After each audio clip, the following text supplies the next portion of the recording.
This tent, you know what I love about this town is actually you. Everyone in it has got these massive souls. We're Luton people, and that's what we care about.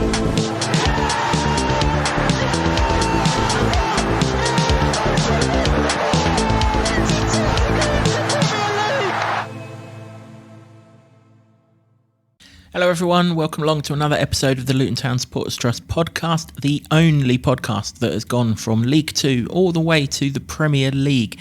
That means we are the longest running Luton Town podcast. I'm Kev, your host as always, and alongside me for this Wolves preview episode is the Lutonian journalist James Cunliffe. James, how are you doing, mate? Yeah, good, mate. Feeling good after last weekend. Yeah, absolutely. Plenty of positives. As we spoke about in the Fulham review podcast, if you've not listened to that yet, that has dropped. Check that out because there's lots of good sort of info in there, particularly for those of you that didn't go to Fulham, because obviously Match of the Day didn't really give you a particularly good reflection on the game.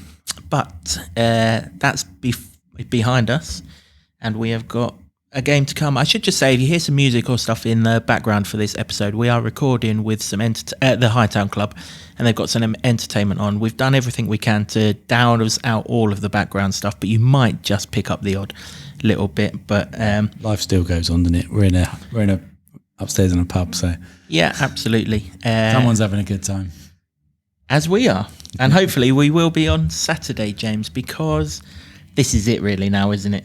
You know, we've had our kind of 4 preview games for the Premier League to get ourselves up and running. We said in that Fulham review podcast, we're at the level now, performance-wise. This game against Wolves, the performance is almost irrelevant now. This is the one, get more goals than Wolves. Yeah, the easiest thing in football, isn't it? But yeah, it is, because these are going to be one of those teams that have to finish above. And yeah, they've got 3 points on the board, but they beat one of the other teams who are going to have to finish above as well. So, yeah, a real huge opportunity at home to get the points that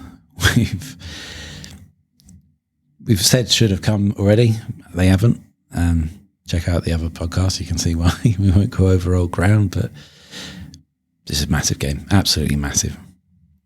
Before we get into the ins and outs and the wherefores of this game, it's very rare that 2 teams in the same league play a pre-season friendly against each other, least of all one 10 days before a season starts.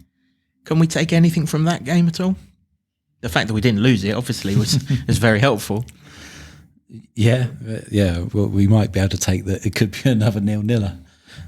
Well, we are, as we said in that last podcast, we're not conceding a goal in this game. We've gone 4-3-2-1 for goals against. So, I mean, Kaminsky can have his feet up with a clean sheet guaranteed if that trend continues.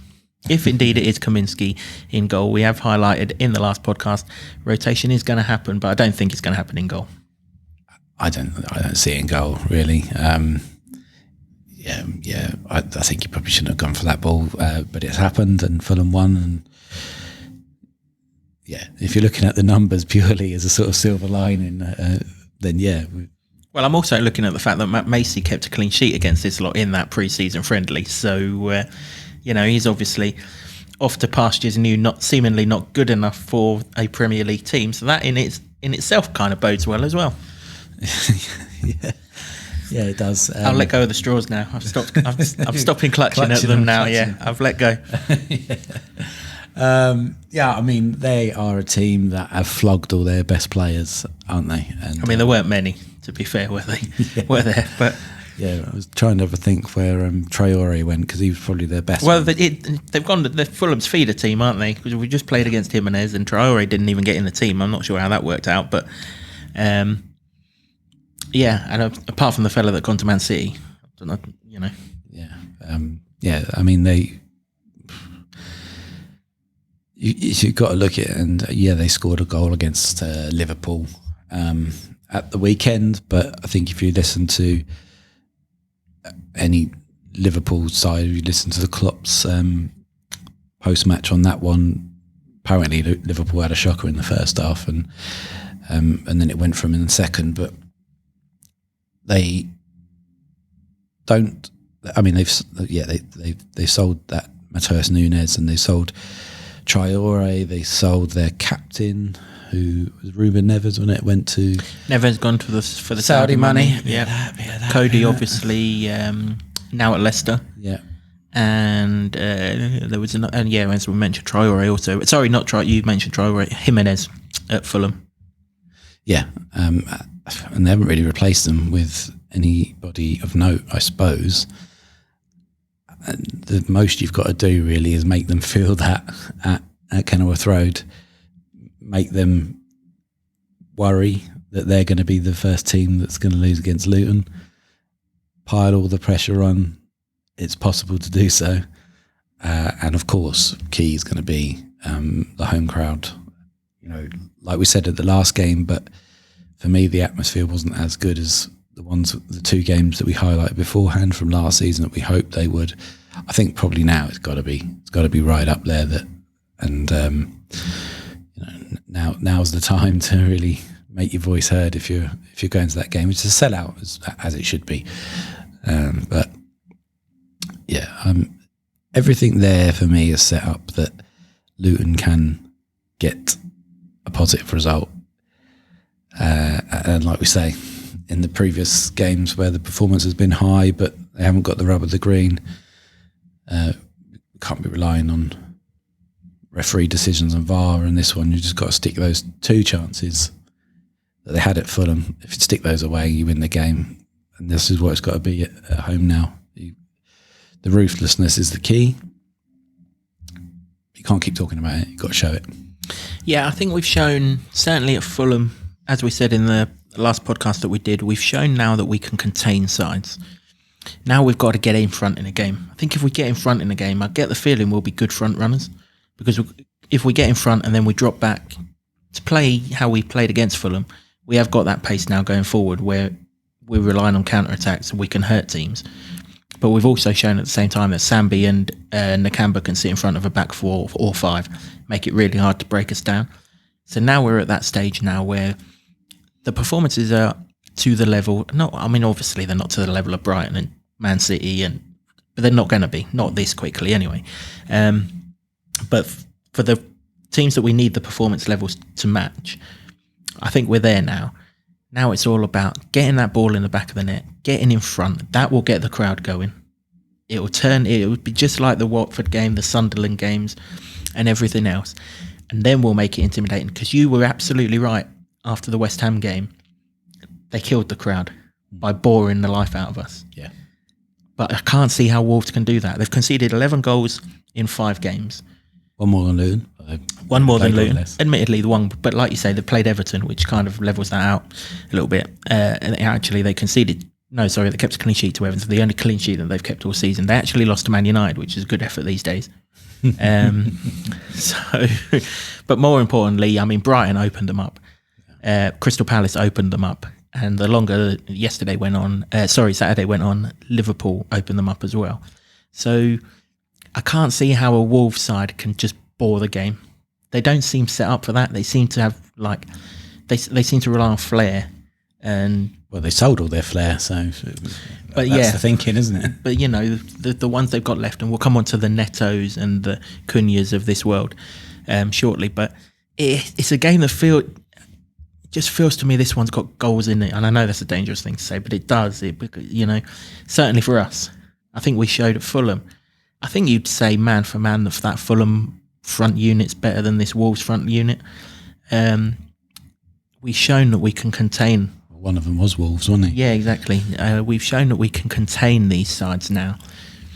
Now we just need, impose ourselves on that other end, and this is the game to do it. It really is, and I'm sure the boys will have that rammed down their throats all week. Ruthless in the box. The defensive box, perfect against Fulham, bar for the one where the goalkeeper just puts it in the path of the striker. If that goes anywhere else, we keep a clean sheet. But it's that other one now.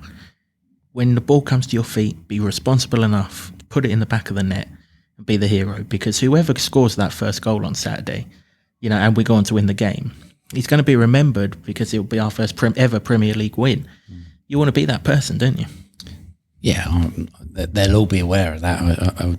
No doubt, absolutely no doubt. I think you know, and if you're talking about atmosphere as well, then the first goal always helps at Kenilworth Road. You know, it did in Sunderland, it did at Watford, obviously, but there was something about those games that were different level anyway before then, and we've got to get to that point of thinking, you know, I know it works both ways, but, you know, this could be the only shot at the Premier League. You know, probably won't be in the long run of it. We all know what's happened with the club to put them in this position, and they can go again. But we don't want to think about that. You've got to make the most of the chances put in front of you. And yeah, it just feels to me that you've got to make that a cauldron atmosphere. Because if it isn't, I don't know. It sort of makes me worry for the rest of the season. Yeah, I think the onus is on the players here, isn't it? For the first 20 minutes, get after them. When we talk about good atmospheres, we always talk about Watford and Sunderland because they were the two most recent ones in memory. But go back to the first playoff season. Bournemouth at home.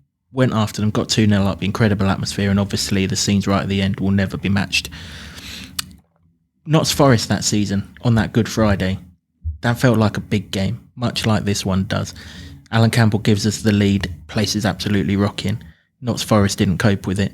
So I'm sure the boys are going to be told, first 20 minutes, just get at them. You know, whereas against Fulham, we were a little bit timid and a little bit safe.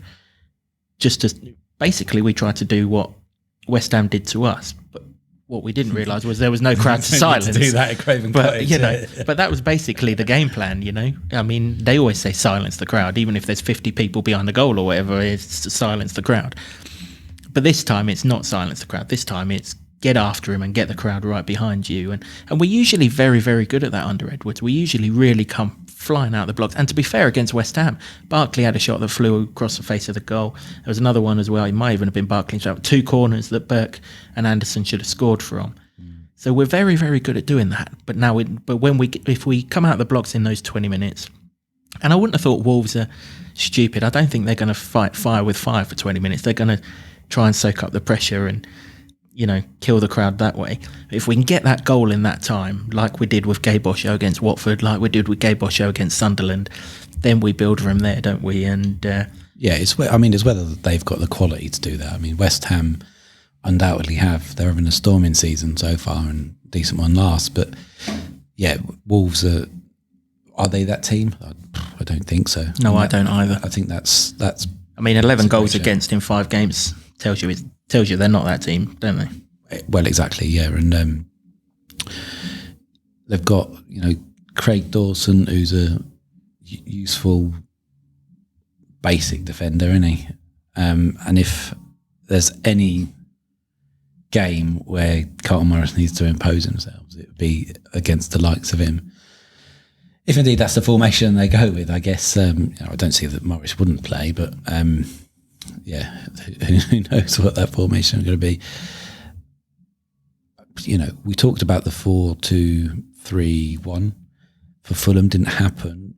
And in hindsight, you could probably say, well, yeah, maybe that was because it was an away game and you don't want to go too hell for leather, particularly after what's happened in the first 2 games especially. But this is home game, isn't it? The onus is on you to go a bit more attacking. And I hope that that's what we see, because if they can really start well, then it's going to be a memorable game. Yeah, I would agree with that. We'll come on to our team selection in a little while. Let's have a look through the Wolves kind of setup. It's funny, actually. I said this before we started recording the podcast. I've never had an interest in Wolves, not a particularly glamorous club. Not really a side that I think, oh, Wolves are playing today, I'll sit down and watch them. But because they're a side that we probably have to finish above if we're going to stay up, suddenly I find myself watching every Wolves game that's on television with an actual interest in it. They look particularly strong through the centre of midfield. They have some, you know, they have people that carry the ball quite strongly. But that's good for us because they're running into Marv and Sambi, and that's our strength. Where we've been done is in the wider areas. Even again at Fulham on Saturday, the only time they got wide and in behind was when they scored. But from what I've seen of Wolves so far this season, they tend to play their threat through the middle rather than out wide. So hopefully that don't change. Well, yeah, it would play into the hands. I like the way you're already on first name terms with Lakonga, or middle name terms. Listen, if he's got Sambi on the back of his shirt, he's Sambi to me. Oh, yeah, that's true. Yeah, that's you got to go with that. No, but he was particularly good on Saturday, and yeah, hopefully he does turns it on as well for the home fans, because he could be one of those players where it makes a difference, particularly in a game like this. I think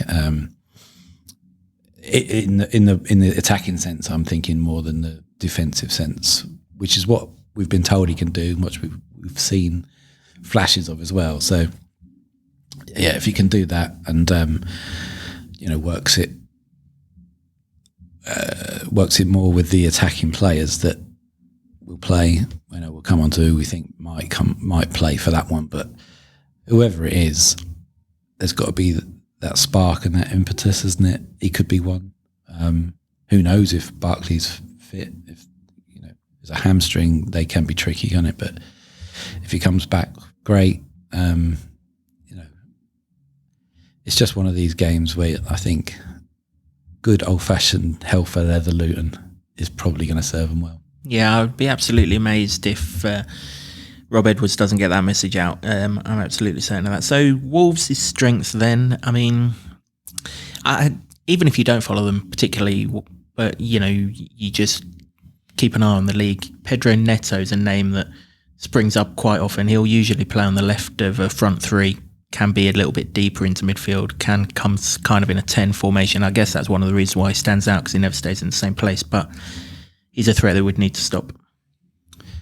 Yeah, and when we were looking at this to pick him out, that was the one that really stood out for me, because he had a fairly good game in the first half against Liverpool. I watched it back, and he's got good touch and not afraid to take on players, and he got in behind a couple of times against them. So that's one player to keep tabs on. And yeah, you're right, the way that he can play along the line is fairly tricky to mark, but surely not if Luton play Nakamba and Sambi. So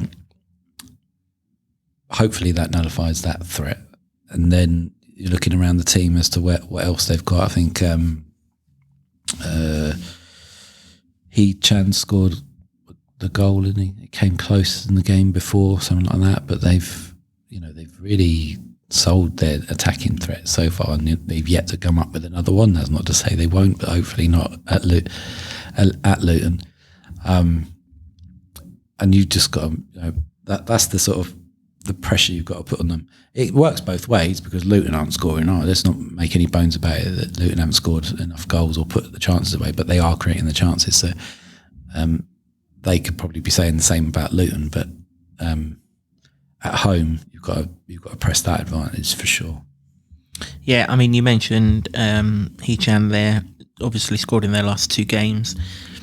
The other one who scores for them is Kaladzic, but he always starts on the bench, but he's bloody huge. I remember in the friendly that we played against them, I mean, this bloke is enormous. You've got to be looking 6'8" at the very least. I mean, this is assuming his head doesn't fall off when he walks down the tunnel, actually, because he's going to have to go down on his knees, I think, to get out of that Kenilworth Road tunnel. He's huge, but he's likely to come off the bench based on what they've done previously. So the other one that we would need to keep tabs on would be Cunha in midfield. He's that person who I referenced earlier, who picks the ball up slightly deeper. I suppose they'd call him an 8 in today's world, wouldn't they? And carries the ball and tries to commit defenders to then play the ball through for runners. But I mean, he particularly stood out at Manchester United on the opening week of the season, albeit probably stood out for missing from 2 yards when he hit the post when it was easier to score. But he feels like a threat. But as I also alluded to a minute ago, if he's running through the middle of our midfield, he's running into Nakamba and Sambi Lokonga, and you're like, well, thanks very much. That's even if he gets that far, I suppose. The middle is quite well stocked in the formation that has been and also, of course, he won't have much space in the middle because, Molyneux's a darn sight wider than what Kenilworth Road is. Yeah, I was watching, like I say, I watched back the Liverpool game and not really ever paid attention to it. Always gets talked about, but it did look a bloody big pitch, and they're not going to get that space at Kenilworth Road for sure. And the crowd's a mile away in Molyneux, absolute miles away. Because you saw who's the Liverpool player that scored the last goal? Oh, Harvey Elliott. Yeah, he jumped over the hoarding. He had to run a marathon almost to get to the van. So Yeah, who knows whether these things play a part? We like to think they do, but and we've seen it. We've seen evidence that it's happened at Kenilworth Road because the fans are so close. But then there's got to be that sort of ferocious atmosphere. That's why we need that 20 minutes, come out the blocks, get everyone going. Yeah. Even if we don't score, a few hard tackles, the things that get the crowd going, a few shots whizzing past crosses or whatever. I mean, like you say, there was that against West Ham, but then they just pulled the pants off. But this is a team that have gone to Europe and nullified teams, isn't it? So they're used to that. True. Yeah, there was that. But it was noticeable in that game, wasn't it? How every pass inside and outside of that back four just sort of really quietened down the crowd. And I guess that's the challenge, isn't it? Really, to not let that affect you if it happens. But I wouldn't have thought that Wolves would be doing that. No, everything that I've seen would suggest that if they do start doing that, they're going to come a cropper. Certainly the game against Brighton, I watched the game against Brighton was the week that we didn't play Burnley. So I went to one of the pubs that have the old streaming kits up, and they had the Wolves Brighton game on. It's sports bar, so they had them all on. So I watched that game because we'd just played Brighton. So I thought, well, I'll watch that game just to see, as a kind of yardstick of where we were against Brighton. And actually, as it turned out, on the two performances, Luton and Wolves, we probably looked better against Brighton from the sense that they only scored goals 3 and 4 deep into the game, whereas against Wolves, they were 4 up after about 55 minutes. And the Wolves goal only came after they declared, basically. I suppose if you're looking for yardsticks as well, there's that, and there's obviously the pre-season game. It's at least level pegging, isn't it? And then you've just got to think if ever there was a time for the home atmosphere to have that extra effect, it's that. But time will tell. After this, we'll see. But whether that needs to be spoken about as important as it has been is maybe a thing that I'm slightly doubting at the moment, particularly after Edward's comments about changing the team to fit the opposition, which seems it seems perfectly sensible. That's what you should be doing, particularly with the squad he's got at his disposal. Whether it's less about the occasion and more about these tactics and the way that he plays, which if you put in a performance like you did against Fulham, albeit the goals didn't come in that game, you do that against Wolves and I think you win. Yeah. I think the important thing with the crowd is just be in the game, Luton. Whilst we're in the game, whilst we're getting encouragement, even if the goals aren't coming, if the chances are coming or the good football that we play at home is coming, I think the crowd will be with us. I don't think, but if you concede early, that's the fear, then it's like, oh shit, this is a real big game. And although, because it is a big game, and I think people recognise that, because already before the Fulham game in the pre-match presser, Edwards was getting asked about the next 3 games, and he sort of had to fend off he understood. Of course, he understands the question because they are big games and there's no getting away from it. But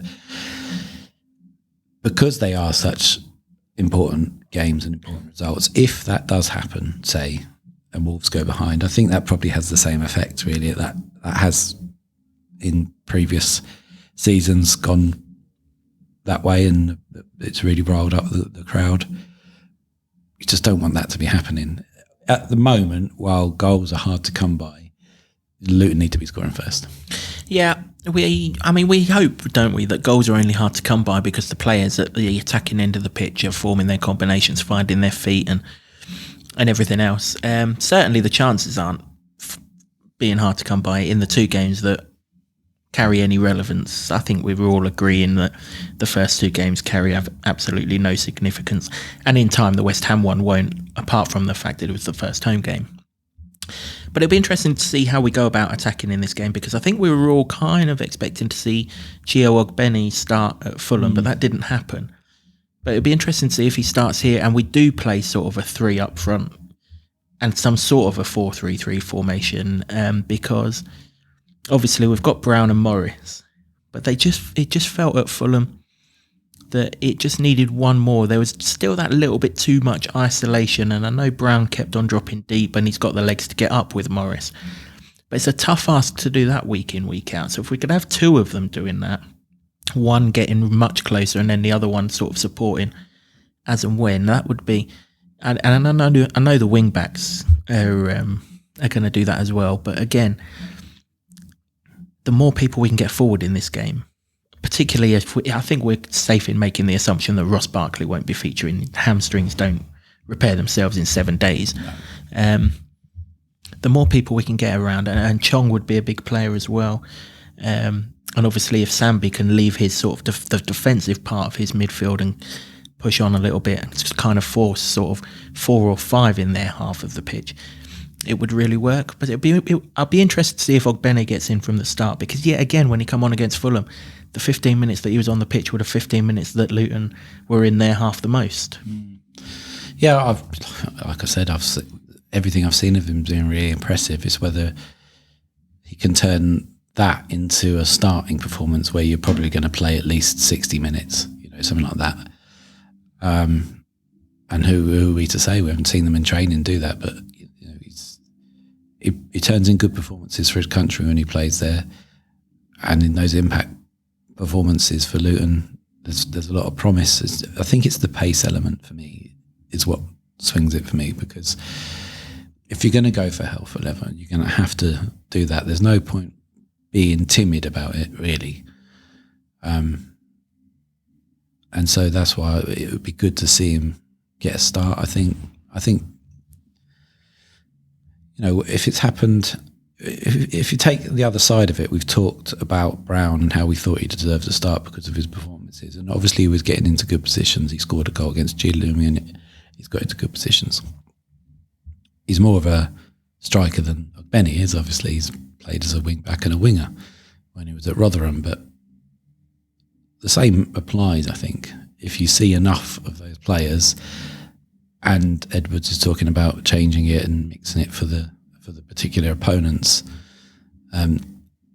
that's not me basing it on Wolves at all. It's me basing it on being at home and having to really rally the troops and rally the crowd for that opening period of the first half. Then surely that is an option. Speaking of options, the consensus going into the Fulham game was that we need to manage Amari Bell's minutes. But this would probably be a good game to do that, because Ryan Giles made his debut for We're a long way from Ryan Giles. Yeah, absolutely. It might be the longest running Luton podcast, but we're not running that long. Ryan Giles, made his debut for Luton, or his second appearance. I think he did actually come on against Sheffield Wednesday. But obviously put that crossover that Elijah converted only for some linesman to be a Jobsworth and put his flag up. But this is at Fulham, it felt like the role of that left wing back was more the defensive role rather than the attacking role. But this would feel like a game where you want your wing backs to err on the side of attack rather than defence, isn't it? And Giles, a stat was sent through to me on the Luton Town Supporters Trust Facebook, actually, and I'll keep on talking whilst I try and get the statistic up. It was about Ryan Giles and his crossings so far. Now, this was before Saturday against Fulham, where obviously he didn't play. Ryan Giles made 19 crosses from open play in Luton's 3 Premier League games this season, averaging 6.8 per 90, which is the highest of any player in the Premier League, with 200 plus minutes. Although Luton have played a game fewer than 18 teams, only Pedro Neto, who we've already flagged up, and Lucas Digne have had more open play crosses than Ryan Giles. So this would feel like, bearing in mind this is a home game, the onus is on us to go and win the game. Potentially, this could be a game where we sit Amari and we put Ryan Giles in there to have that impact with that crossing. It's Between the Lines Twitter feed, actually, that sent that to me, so shout out to them. I don't disagree, but I just don't see him dropping Bell. Well, maybe he has to go back into one of the centre half roles then, but then which one of the centre halves do you drop? Yeah, I mean, a minute they've been quite good, haven't they? So, but this is his if he's going to make his rotation like he alluded to after Fulham, he's going to have to make these tough decisions, isn't he? Yeah, but every manager says this, but there will be a core of players, whether it's 2, 3, 4, 5, that will always play. Lockyer will always play because he's a skipper, for instance. I don't think he drops Kaminsky easily. And Bell seems to be ever present because he's travelled halfway around the world all summer and in the last couple of weeks, and he's still played. So I think he probably still gets in. I don't disagree about Giles. I suppose that it's one of those things that statistics can be moulded any way you like, really, because he's done that, but a lot of them haven't been connected with. Maybe some of them are good, some of them have been good, but we spoke about 2 or 3 episodes ago where there hasn't quite been that connection with the forward line to know where he's going to be putting it, which seems odd, really, because he can whip a ball across the 6-yard area like probably no one else. Is why he's been bought, isn't he? Because of his ability to do that. All you got to do is gamble on the space and be in there for it. But maybe that takes a while to build up. But I suppose are you the chicken or are you the egg in that situation? Is it the crosser's responsibility to put the ball on the striker's head, or is it the striker's responsibility to make the most of a good cross? It's like I don't suppose it matters as long as the ball ends up in the back of the bloody net. But I suppose if he's putting that volume of crosses in, what did it say? 6.8 crosses per game. So call it 7 crosses. Surely it's down to your striker to actually get his ass on the end of one of them. And actually, some of those crosses they have got on the end of, they've just missed. Yeah. Well, the one that stands out for me in particular was one in the West Ham game, and it was only because he was right in front of me on the bobber side, and he whipped it in, and there was no striker with him. Stood watching, yeah. Yeah, and if you went on the adverse point, you meant is it his job to put it on the striker's head? Well, even if he did, somebody's going to have to do a worldy header from 15 yards to get it in. Whereas if they gambled to where he did put it, whip it into the box, then all you need to do is the slightest touch, and you're hoping that goes in. So, it's a training ground thing. I think it got to work that on, but you want to see Ryan Giles at the moment be more attacking, because defensively, that's probably why he came out for Fulham. Yeah, that'll be an interesting selection down that side. And I guess the other kind of thing would be, do we stick with this back 5, or is this the game that finally we surrender that for the extra attacking body and play a back 4? And if we do play a back 4, obviously one of the 3 centre halves is going to be left out. You've just alluded to the fact it won't be Lockyer unless he's injured, because he's captain, quite rightly so. I can't see how it can be Reece Burke, because he's the best defender at the club when he's fit. It's harsh on Mads Andersen, but he wouldn't be saying to Mads Andersen, look, you're never going to play again. It's literally, we need a back 4 for this game. We need more attacking bodies at the other end of the pitch. Ultimately, someone's got to be sacrificed. It's you, because the other 2 are there, Mads, but I doubt Reece Burke would play the 90 minutes anyway, so Andersen would still come on for 15 or 20 minutes. It's just needs must for, we're probably wrong to call it a must-win game because there's 33 games afterwards, but it's the overall picture, like isn't it? It feels like it. A point's not going to be too bad, but at home, I think people will come away going, "Wow, we should have won." If it was a performance like against Fulham, you put away your chances. And also 3 here sets you up lovely for Everton, sets you up lovely for Burnley, and all of a sudden you're going into that Tottenham game potentially on 6 or 7 points. You're 14th in the table or whatever, you have a good crack at Tottenham, and then you've got the international break after that. Whereas if you don't get that here, then you go into Everton, you're like, oh shit, we really can't not get something from this game. And that pressure just mounts, and then mentally it slumps, doesn't it? And it's not a must-win game. It's not a 6-point relegation job on September the 23rd or whatever it is. But just for the feel good around everything of what's to come and everything else, it feels like a must-win game. So I don't want to call it that, but you just feel that an extra attacking body in this game compared to the Fulham game would be needed. Yeah, for me, I think you sacrifice the defender and go the 4. And would it be Mads? if those are the options, they are the options, aren't they? So yes, and that's through no fault of his own. But we're not talking about keeping people in because they've played well. We're talking about now swapping the team to win the game of football, to meet the challenge that's in front of you, and that feels like the right thing to do. Whereas actually, when we do this Everton preview podcast, I'm almost certain we'll be saying, get Mads in there, because Everton are going to be direct. They're going to rely on set pieces. Sean Dyche only ever manages one way. That leopard definitely ain't changing its spots. So we'll be like, no, get Mads in. And then we'll probably be saying, well, actually, this is a game where we don't want Ryan Giles. No, again, no disrespect. But we're going to want people who deal with an aerial threat against Everton. Mads Anderson's right up on the top of the list. So you're right. It's the ultimate horse for the course, isn't it? And this might not be Mads' course, but Goodison Park very much will be. Yeah, we'll cross that bridge when we come to it. But absolutely, that's the sort of thing I think we're talking now, isn't it? That we've got to be looking at the home games in particular to press that advantage, press the Luton factor that we've seen in the last couple of seasons, particularly last season, obviously.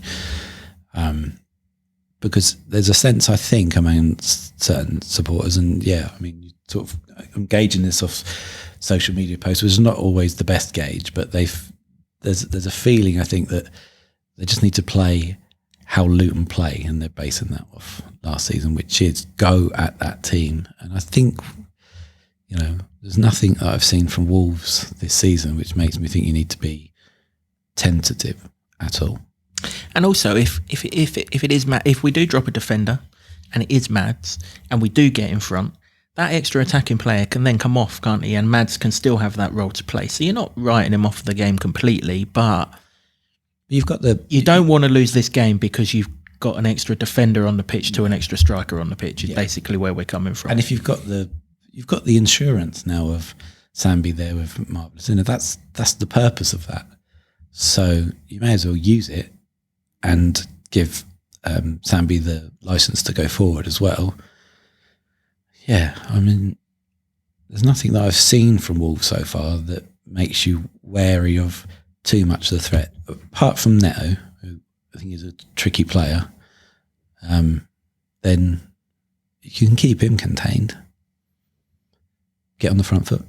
Yeah, that's why Ogbene might be horse for this particular course, because him and Kabore down that right-hand side might kind of double up on him and just nullify his threat. And then, of course, you've got Chio's pace and indeed Kabore's pace going in the other direction. Okay, then, James, let's finish off this preview podcast as we always do with our score prediction. I always ask you to go first, so I'll go first this time. I really think I'm really gaining confidence with the performances that we're doing, and I don't think these chances are going to keep on getting missed. I think it's one of those, funnily enough, after just playing Fulham, London buses jobs, that when one goes in, I think a second one will follow it. And I look at the big games of last season. We've alluded to it twice, 3 times, God knows how many times actually in this podcast. Watford was 2-0, Sunderland was 2-0. Luton's first Premier League win is going to be 2-0. Yeah, see, I was going to go for 2 goals Luton, but I was going to say 2-1. You ain't following the old pattern, are you? You've completely forgotten the pattern. Oh, yeah. I've been talking about it, but yeah. That can't go on. It's just pure fluke, isn't it? But what happens, though, after if we keep a clean sheet? Because there's no such thing as -1. Do we keep a clean sheet forevermore? Is that how it goes? Or do we go back to 4 and start the process again? I hope not, because obviously the one after is Everton. Well, I suppose after that, then you're just into winning territory. After that, you've dealt with all the defeats and all the goals. So I don't probably see it's going to go like that. But I think there's going to be goals in this one, and I'm only giving Wolves a goal because Luton have been so generous this season, and I think that might continue. But get an early goal. I see them going 2-0 up actually, and then Wolves make it a bit nervous. That seems like a very Luton way of doing it. Not last season, obviously, but whenever people talk about it, then it's going to be a nervous one. Yeah, the first Premier League win probably won't. I hope it does come quite comfortably, and hope my 2-0 prediction does ring true, just for the sake of all of our tickers more than anything else. But yeah, James could be right. We might have to do it the Luton way and bite a few fingernails along the way. That's our score predictions. Let us know your score prediction in the comments, either on YouTube or where you're picking up the podcast, or indeed on our social media feeds at Luton Town ST. That's it for this episode of the podcast. Our thanks as always to the Hightown Club for staging us for this episode. Our thanks also to Sean Grant and the Wolfgang for our intro, and to Ed Smith Creative for all of our designs, both on this set and indeed where you've picked up this podcast. Thanks very much for watching or for listening. Please do like, subscribe, rate, anything that you can do to enhance our appeal for this podcast. The bigger and better we can make it, the more podcast and the better podcast we can deliver for yourselves. James, thanks very much for your thoughts and for your company. And, well, very much this time, come on, you Hatters. Can you believe it? We are Premier League! Yes! I love this town. I love this town. I love this town. You know what I love about this town is actually you. Everyone in it has got these massive souls.